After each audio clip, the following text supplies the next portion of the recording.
Hey everyone, Jim Phoenix here, and boy, do we have a special What's Kraken coming up. We have Encounter UFOs. That's right, none other than the executive producer of Encounter UFO, Nick Crowe.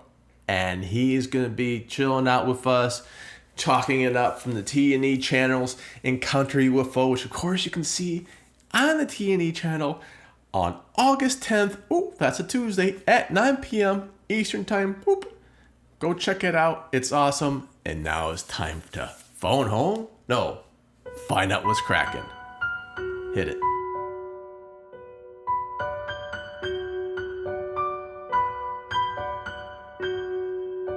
Hey everyone, Jim Phoenix here, and boy, do we have an exciting What's Cracking. I've got none other than Nick Crowe, but you've seen anything in Canada that you like, you've probably seen his work. We're gonna go exclusively into Encounter UFO.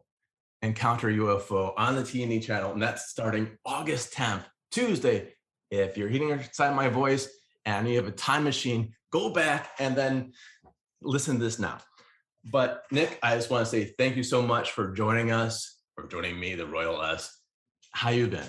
Just I'm great. And thank you for having me, and always excited to talk UFOs.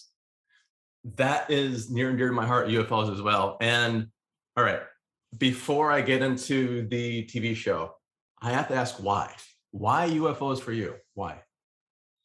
I think it's one of those subjects that comes around every 10 years or so. And when I was a little kid, 8, 9, we all remember these scholastic book services, and they were selling these anthologies about Loch Ness and Bigfoot and UFOs. And I just, something about it hooked me, and it never really let go of me. So it's been a persistent interest throughout my life. And then when I started a career in television, it was, one of the great joys about working in TV, that you get to engage and really deep dive into things that you're already interested in. Um, yeah. And that's awesome. And I'm glad you brought up the scholastic books. Things, do they even have those anymore? I've talked to some younger people like, what's a book? I'm like, oh no. But I that's think exactly. I think they do still have the Scholastic book service. I have two relatively younger kids, so it's still a thing. It's a wonderful thing. Yeah, absolutely. And it gets people hooked into something that they like to do and like to explore. I love UFOs as well. And it's a, did you ever see one? Or have you believe you see one? Or have you experienced with UFO yourself? I have not actually. The closest I've come was during the pandemic, sometime last winter. I live in the East End of Toronto, Right. and I was down at the far end of the beach, and I saw a light in the sky that was very strange and inexplicable. But as is often the case, it was gone before I knew it. And so I don't know. Was it a trick of the eyes? Was it something else? But I can't say I've ever had a true UFO experience. But that's pretty cool. And it's always the gambit, the rainbow gambit of you have, I'm not sure what that was in the sky versus I can't get out of my bed because of sleep paralysis, which actually features in Encounter UFO, right? Yes, yeah, as part of our abduction episode, or a gentleman like Stefan Mahalik in Falcon Lake in '67, who actually encounters a UFO in a field and gets badly burned by it, which that's a long distance away from thinking you've glimpsed a light in the sky to being burned and sickened eventually by Right. this encounter. Yeah, I hear a lot of the radiation poisonings and such will happen to people who say they have encounters, and then there's physical evidence of it. Now, when you're doing the research for the show, how do people come? Do they come to you? Is it like a catch all? Like, come to us with your stories? How do you get the stories? Well, we started, so it's an 8 hour, 8 episode series of 1 hour. So starts tomorrow, but it runs for 8 consecutive weeks.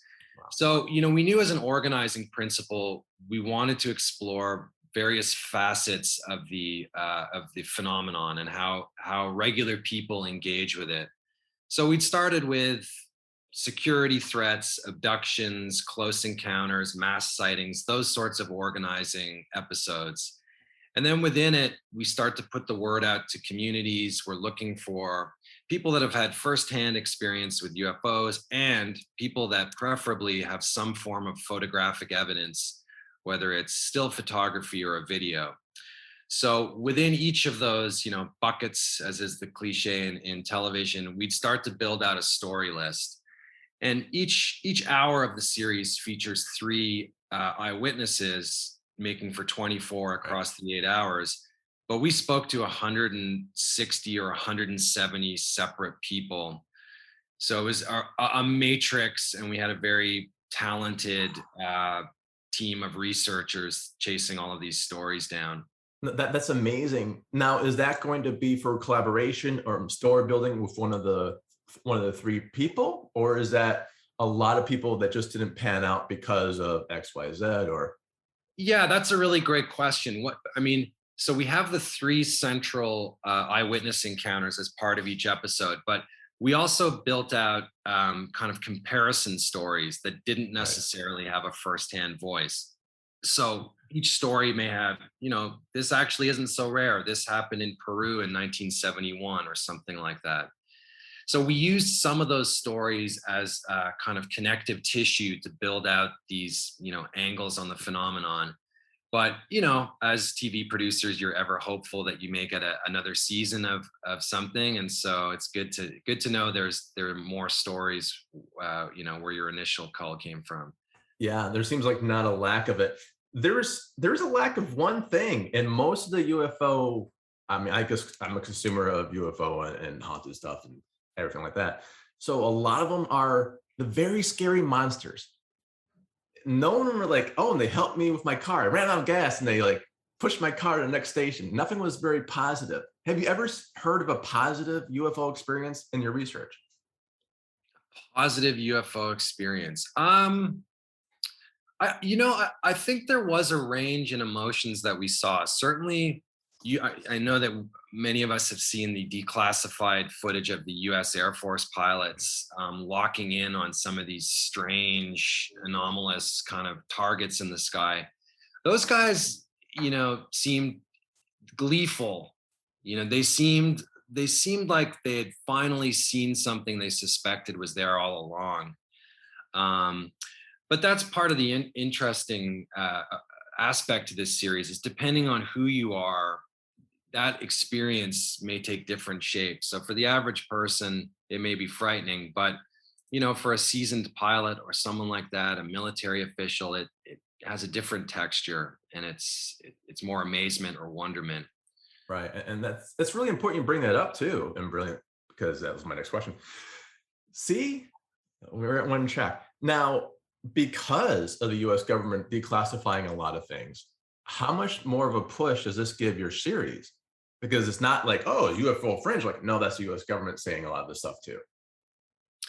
Yeah, I think we're definitely in one of those periods where the interest and attention in the subject is at a real high. And I think more than any other time in my life, at least, does feel like we're on the cusp of finding something out. Although the report that was released recently didn't say much beyond, yeah, there are these strange lights. We don't know what they are. We're not willing to speculate. Um, because a UFO is an unidentified flying object. It doesn't necessarily equate to extraterrestrial life. Correct. But you're right. There is a ton of interest, and I think one of the challenges and one of our guiding principles was how do we future proof the series? How do we keep the conversation intelligent and forward looking as this phenomenon and studies into it continues to evolve, almost day by day if you're following the papers. Absolutely. Absolutely. And that's one of the things you do brilliantly, at least from I saw the screener and I was like a little popcorn junkie in front of my TV set watching this for Encounter UFO, which everyone else can watch on Tuesday, August 10th at 9 p.m. in T&E. And I, again, T&E just, you're my Blumhouse. That's going to make a lot of sense for horror. Like, you never do anything kind of like, it's all like full out production value. And I love it. And I absolutely love it. This has nothing like dissimilar with production, but it has everything brand new. It's all new footage. It's all new reenactments. And how important is to get the reenactments right for the person who's having their story being told? Are they part of the creative process? Is it part of like a up or down for them, or is it just like we'll do the best we can and they're good with it? Or Yeah, I mean, our director and series producer Brian Rice. I mean, he did an amazing job with the casting team. The likeness between some of the eyewitnesses and their dramatic counterparts is really stunning. it's remarkable. But you've touched on something which is, for a lot of people, this is not an easy thing to come forward and talk about. So when someone puts their trust in you to share their story to North America and the world, you really do have to take care with it in terms of the editorial and the narrative and how you position it, but also the obviously clearly the visual aspect, so that people they don't feel regretful for having shared their story, and they feel like you've done right by them. No, that's absolutely it. And that's something I always get from all the T&E productions that do reenactments, that you take the person seriously and you try to be the most gentlest version of it you can. And especially for something like, if I say I've seen a ghost, maybe some people are like, really? But if you say you've seen a UFO and you were abducted by aliens, that's your job going, hold on, we need to come and talk. Yeah. So to handle that and then have them be okay with that, that's just hats off to you guys, because that's brilliant. That's the care that they need, I think. Thank you. Yeah, I think one of the biggest challenges with making the T&E shows for T&E is they don't tend to end with, and here I am with the UFO, or, and here's a selfie of me with the ghost. It's, you're wrestling with something that's ineffable and doesn't necessarily have an ending in the traditional sense. It's also what I think keeps us all coming back to these subject areas, why we're so compelled and why people have such an appetite for it. I was very inspired by the T&E approach of the single person looking down the barrel of the camera, sharing something very important that had happened to them. And I wondered, what would that look like for the UFO genre? We've seen a lot of paper chase shows about, government conspiracies and cover-ups and this sort of high level of stuff. But I had wondered, I want to hear from the firsthand accounts of regular people. Let's revisit them in this new era where we're starting to take this seriously. Let's talk to the people that may have been dismissed and hear their stories again with these fresh eyes. And it works really well. I've said this before. I'm what is known as a doubter. Not so much I doubt UFOs or doubt hauntings. I just doubt in general. And so when I see people, I always like to do like the human lie detector test. Like, okay, do they believe what they're saying? And for Encounter UFO, 100%, 100%. So maybe it happened or not. Maybe that UFO happened or not, but they believed it happened. And that's like, You're totally right, Jim. I love hearing you say that, because I had said to someone as we were in production, I think this will be an interesting aspect of this series, is people at home debating whether or not they think the claim is valid. And what you've said, this is my fifth UFO series or special I've worked on. 99% of the time, I always feel like someone has experienced something authentic, and what it may be is open to debate and discussion. But very, very rarely have I ever felt like someone was just making something up. I mean, I can think of once, and it wasn't on this show. It's an interesting thing. It comes across, and that's why I think Encounter UFO is going to be. I say this a lot. You've got this smash it T&E. If you're into paranormal or horror or sci-fi T&E, that's the only channel you need. If I could just buy that channel by itself, that'll be perfect for me. And Encounter UFO again, it's brilliant. Love hearing that. Yeah, it's brilliant. And there's 8. I can't wait. I saw the first one. It's everything you ever wanted. it's kind of like the History Channel on steroids, really. It's like, oh, it's better research. I mean, it's awesome. And History Channel does a lot of research too, but T&E knocks it out of the park. Absolutely perfect 1 hour. I didn't fast forward through anything. That was an amazing part. Like sometimes, like, okay, the story is back doing well. It's the middle of an anthology. Nothing. Riveting. It's incredibly gratifying to hear you say that. And, you know, something that has frustrated me with other UFO series as a viewer is when you feel like a small amount of content is being really pulled out over an hour. So Yeah. we really set out to let's fill these shows with information and stories. Let's make it rewarding and let's challenge viewers a bit. So that was where Brian landed on this, what I thought was an incredibly artful approach of the three stories, the companion stories, and kind of a revisiting of what's happened through various lenses, from what is the emotional effect on a human being, to from a scientific point of view, what could this really be. But with T&E, and I think it's a fascinating way to look at these phenomenon, is what's it like to be a human being encountering and rubbing shoulders with this stuff that we can't explain. And that's where I think you're not giving yourself enough credit. But I've seen your body of work, and I know I do want to talk about UFO Town, which used to be Searching for Guardian. And I think we're running out of time for that one. I apologize, but you do it human first. The human comes first in your story, and everything else kind of falls in. It's the brilliant story. I mean, it's just the vision is there, and I love it.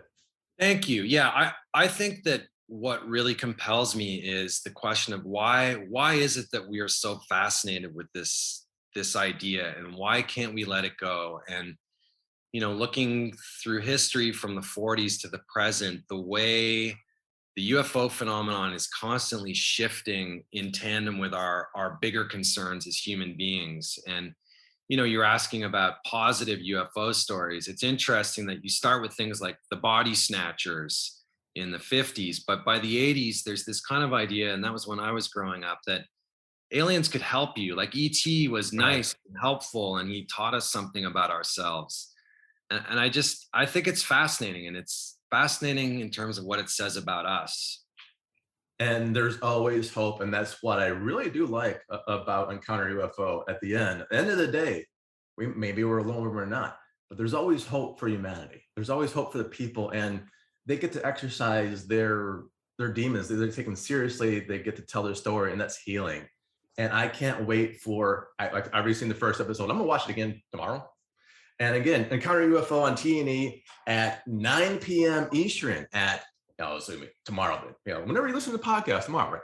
No, it's going to be August 10th. Sorry. I know numbers and dates. COVID has not been that bad yet. Oh, no. But I want to thank you for your time so much. Is there anything that, if you want our listeners to take away one thing from this series, one thing you want to say right now, what would it be?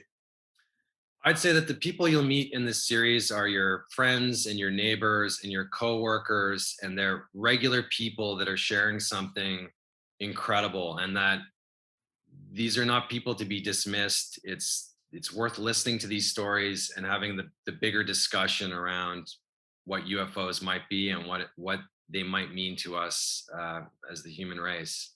That brilliantly said. Perfect. People are people, and that's always a strength. And again, on August 10th at 9 p.m. on T&E, Encounter UFO. It's an hour. Sit down. It's family fun.